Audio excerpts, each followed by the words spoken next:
Half the price, same horsepower, built in a factory most Americans will never see. Right now, a war is being fought in the boating industry. On one side, the names you know: Yamaha, Mercury, Suzuki, Honda. Companies that have owned your transom for generations. On the other side, manufacturers from China selling outboards for $3,000, sometimes $4,000 less. And here's what nobody wants to tell you.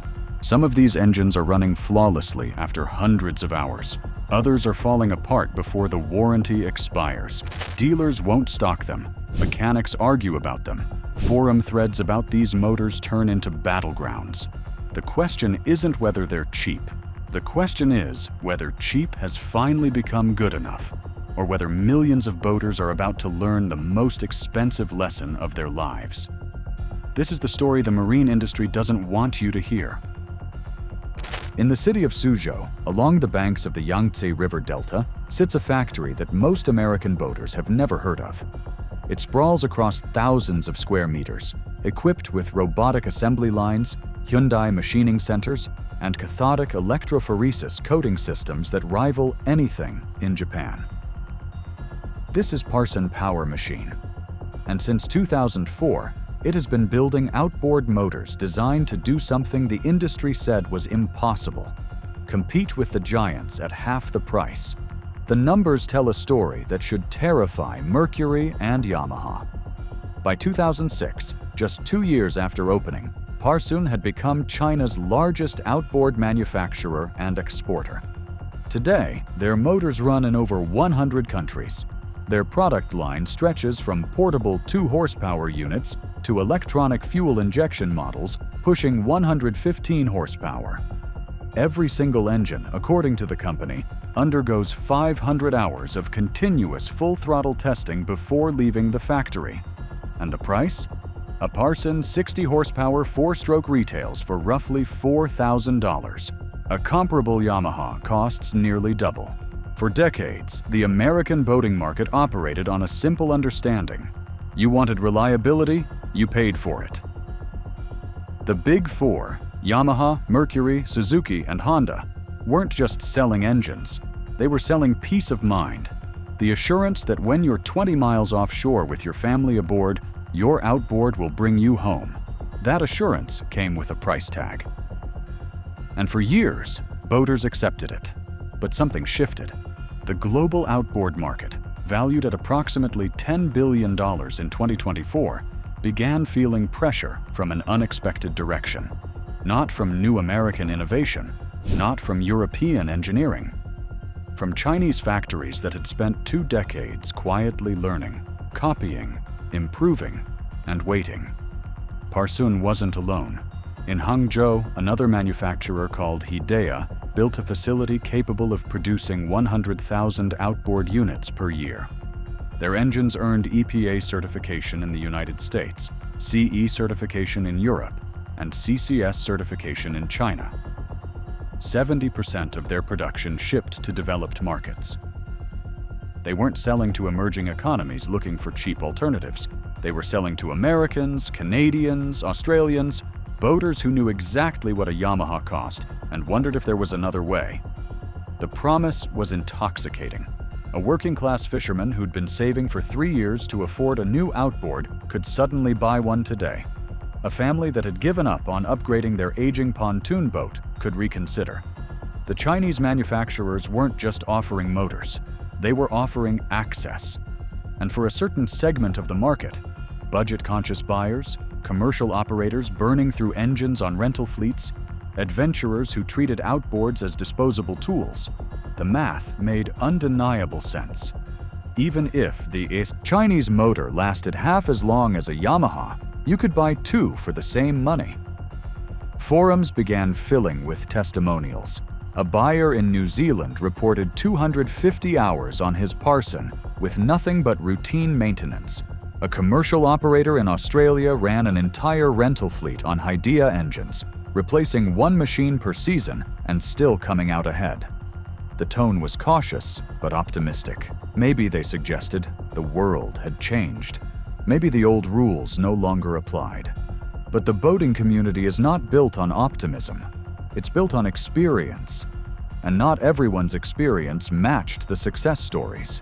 The first cracks appeared not in the engines themselves, but in the conversations surrounding them. Boating forums, those digital gathering places where mechanics and weekend warriors trade knowledge, became battlegrounds. And the fights weren't polite. A user in New Zealand posted his experience with a Hidea outboard. The external metal components began rusting within months. He solved it with petroleum jelly, coating every exposed surface, and the engine ran fine afterward. But the question lingered. Should a buyer need to protect a new motor from itself? Then came the reports from service technicians. One mechanic, quoted in a Russian marine publication, offered a blunt assessment of Hidea engines. More than a year, it does not sustain. Glands flow. Iron is raw. He wasn't talking about abuse or neglect. He was describing motors that arrived from the factory with fundamental material deficiencies. The pattern repeated across brands. Parsoon owners discovered that spare parts were nearly impossible to source. A broken component that would cost $50 and 2 days to replace on a Yamaha might sideline a Parsoon for weeks, if the part could be found at all. Zhongshan Selva Motors developed reputations for crankshaft failures and gearbox problems. Hankai and Mikatsu generated complaints so consistent they became warnings passed between buyers like folklore. Assembly quality emerged as the central issue. Chinese factories, racing to meet production quotas at price points that left little margin for error, cut corners that Western manufacturers never would. Bolts arrived without sealant.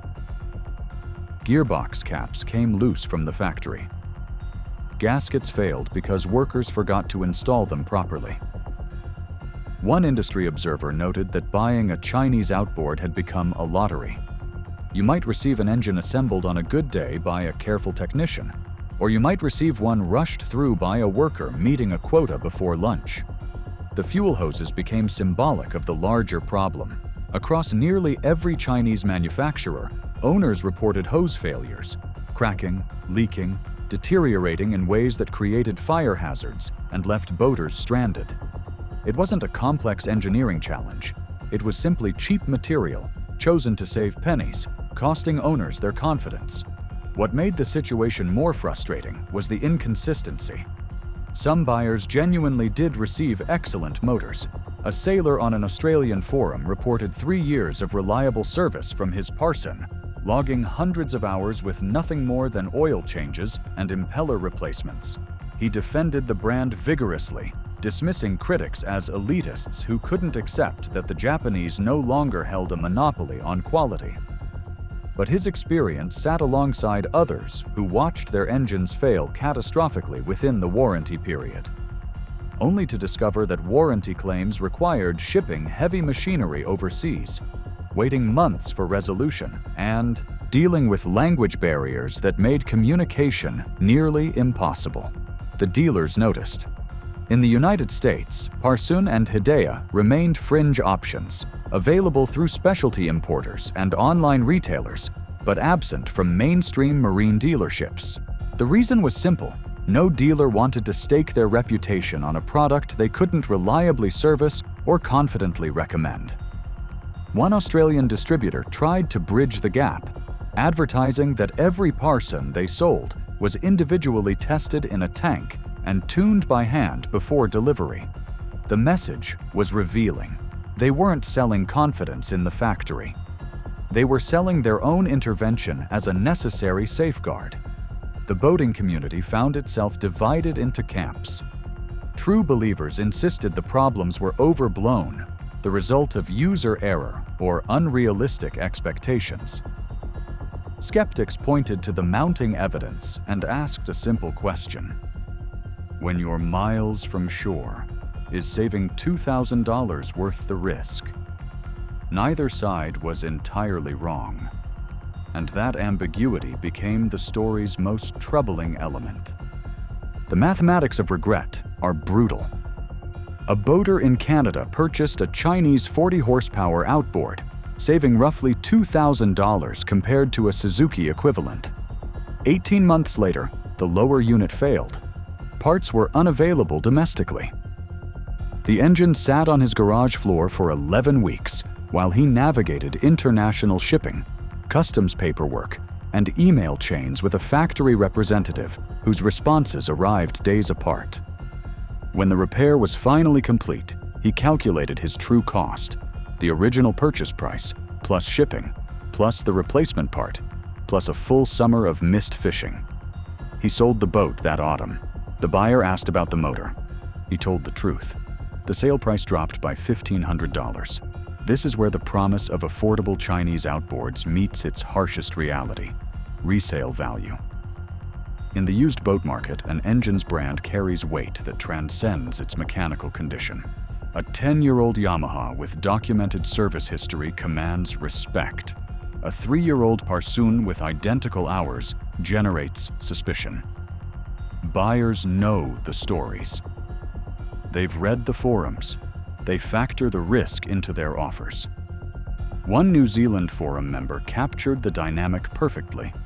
He'd considered a Chinese motor but ultimately purchased a used Suzuki for nearly the same money. His reasoning was pragmatic. In 3 years, when he sold the boat, the Suzuki name would return value. The Parsoon name would cost him. The commercial operators discovered this calculus even more painfully. A rental fleet manager in Queensland had embraced Hidea engines for their low acquisition cost, planning to treat them as disposable assets. The strategy worked until insurance adjusters arrived. Policies covering boats with unrecognized engine brands carried higher premiums. Claims involving engine failures triggered investigations. The savings evaporated into paperwork and liability concerns. Meanwhile, the broader outboard market continued evolving in ways that made the budget segment increasingly precarious.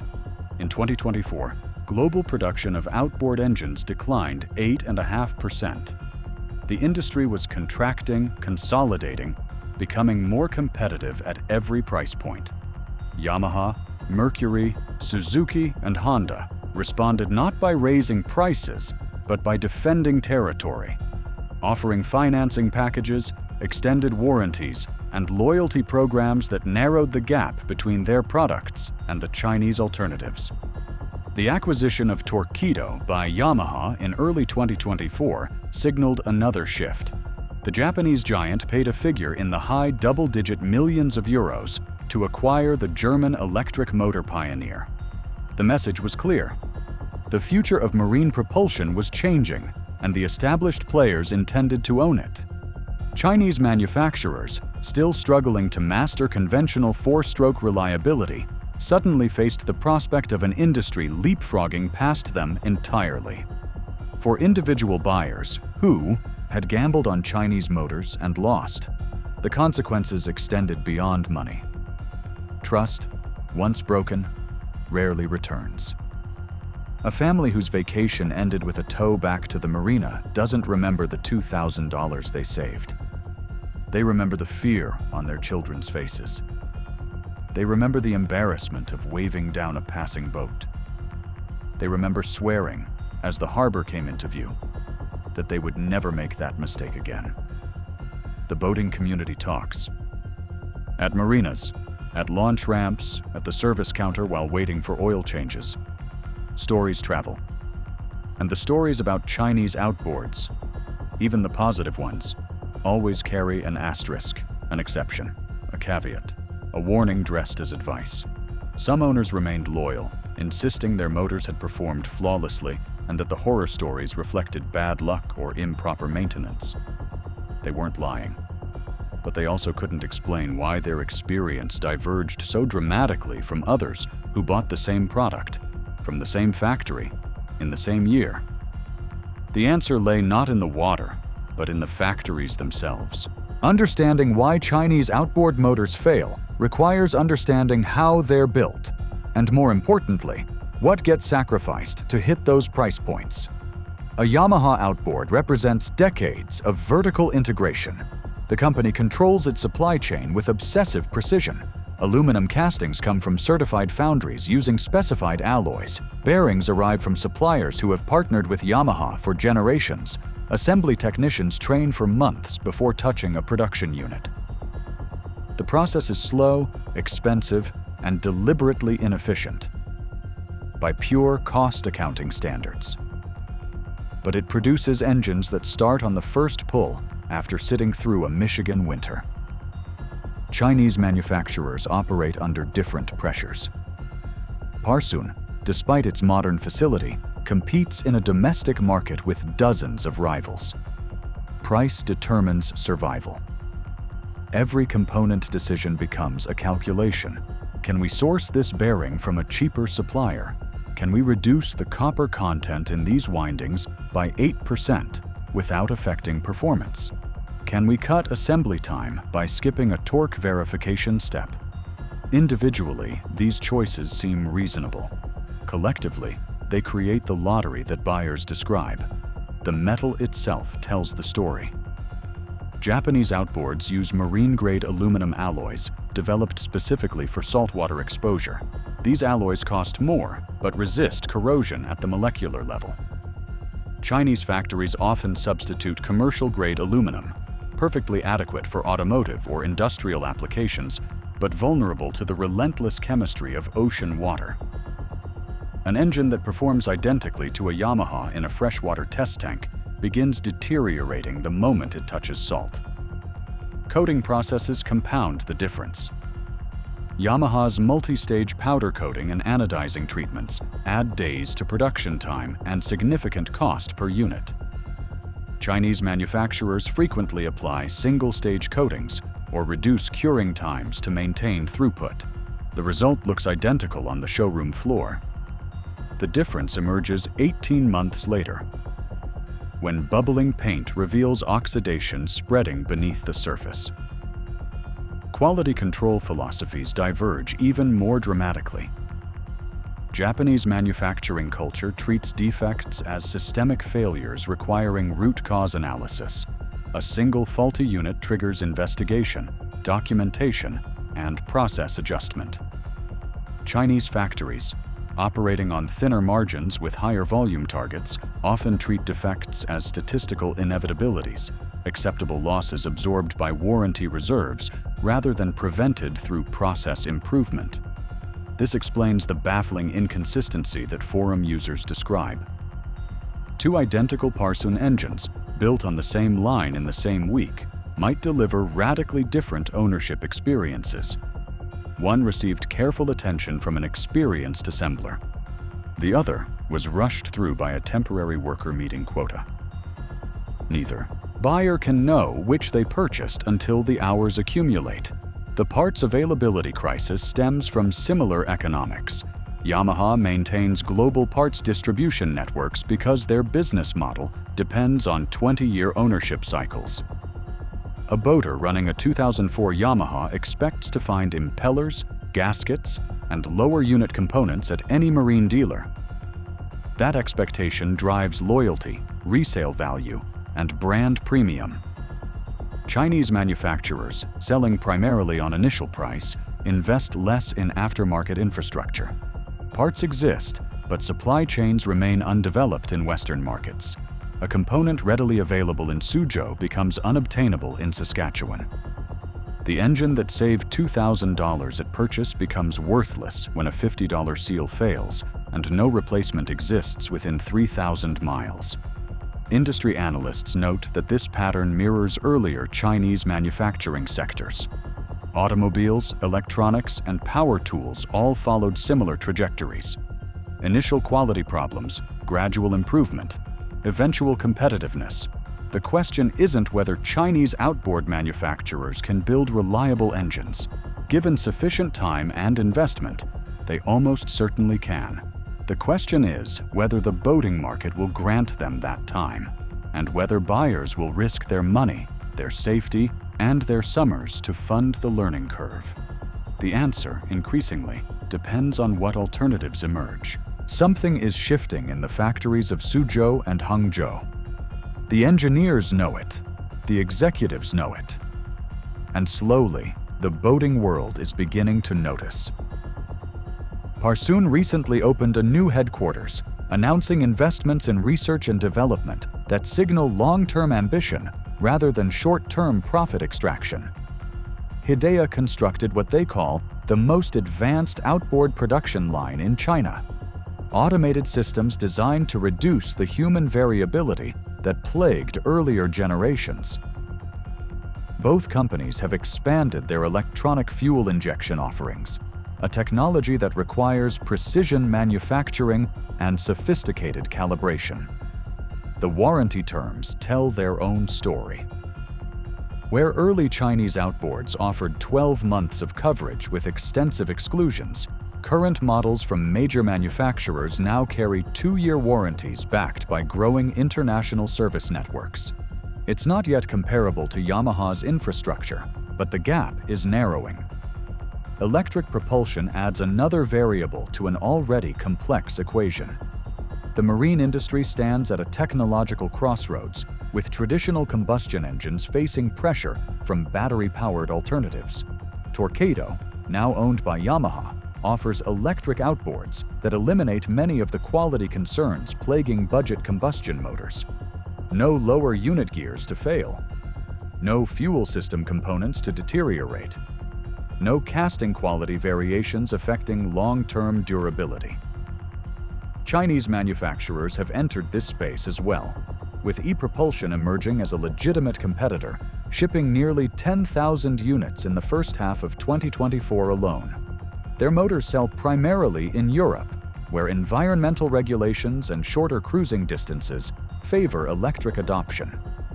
If battery technology continues improving and prices continue falling, the entire debate about Chinese combustion outboards may become irrelevant, replaced by a new competition where manufacturing precision matters less than software integration and cell chemistry. But that future remains years away for most boaters. Today, the choice still comes down to a fundamental question. What is reliability worth? The forums continue their debates. Defenders of Chinese motors point to improving quality, arguing that current generation engines bear little resemblance to the problematic units of a decade ago. Critics respond with fresh failure reports, questioning whether incremental improvement justifies the risk. Neither side convinces the other. Perhaps neither side can. What emerges from the noise is something more nuanced than the simple narratives suggest. Chinese outboard manufacturers have not conquered the market, but they haven't disappeared either. They occupy a specific niche, buyers who understand the trade-offs, accept the risks, and make informed decisions based on their particular circumstances. A commercial operator running disposable motors on a protected inland lake calculates. Differently than a family cruising open ocean, the Big Four have responded not with complacency, but with competition. Financing programs, loyalty incentives, and certified pre-owned offerings now target the price-conscious buyer who might otherwise consider a Chinese alternative. The mere existence of budget options has forced established manufacturers to justify their premiums, which ultimately benefits everyone who buys an outboard, regardless of brand. For the working-class boater still staring at price lists, the decision remains personal. $2,000 represents different things to different families. For some, it's a summer's worth of fuel and marina fees. For others, it's the margin between owning a boat and dreaming about one. The marine industry has always run on trust. Trust in equipment, trust in manufacturers, trust in the water itself. Chinese outboard makers are asking for that trust without having fully earned it. Some buyers will extend it, others will wait. Both choices carry consequences that only time reveals. And somewhere in a factory along the Yangtze River Delta, another engine rolls off the line. Tested, packaged, and shipped toward a transom it has never seen, carrying promises that only the water can verify.